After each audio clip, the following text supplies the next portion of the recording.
The African Union is backing calls to correct how Africa is represented on the world map.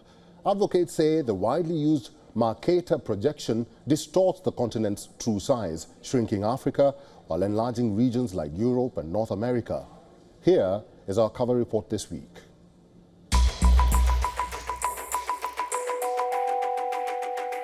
Created for navigation, the Mercator projection enlarges land near the poles like North America and Greenland, while shrinking Africa and South America.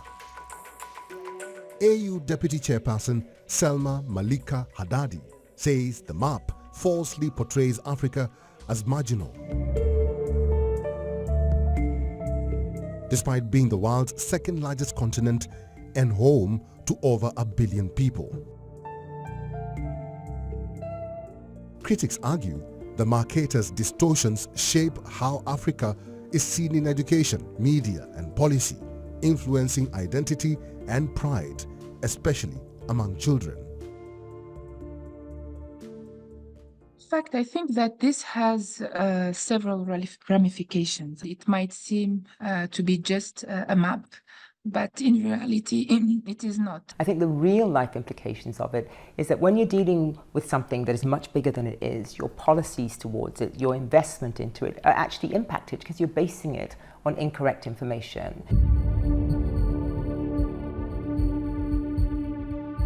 Criticism of the Mercator map is not new.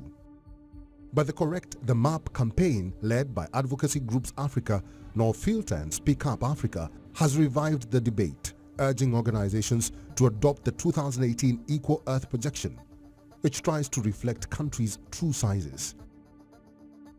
We really wanted to make sure that we picked and that we pushed for the use of the projection that was the closest to reality. So for us, I think that beyond everything, we very much want people to know that there are alternatives to the Mercator projection.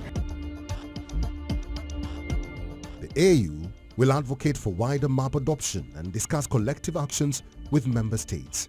The Mercator projection is still widely used, including by schools and tech companies. Google Maps switched from Mercator on desktop to a 3D globe view in 2018, though users can still switch back to the Mercator if they prefer. On the mobile app, however, the Mercator projection remains the default. The African Union supports this campaign and sees that this campaign, through various actions aimed at promoting this really accurate mapping and addressing historical inaccuracies. So being closely aligned with the AU broader goals of reclaiming Africa's rightful place on the global stage. The campaign says it has sent a request to the United Nations geospatial body, UNGGIM.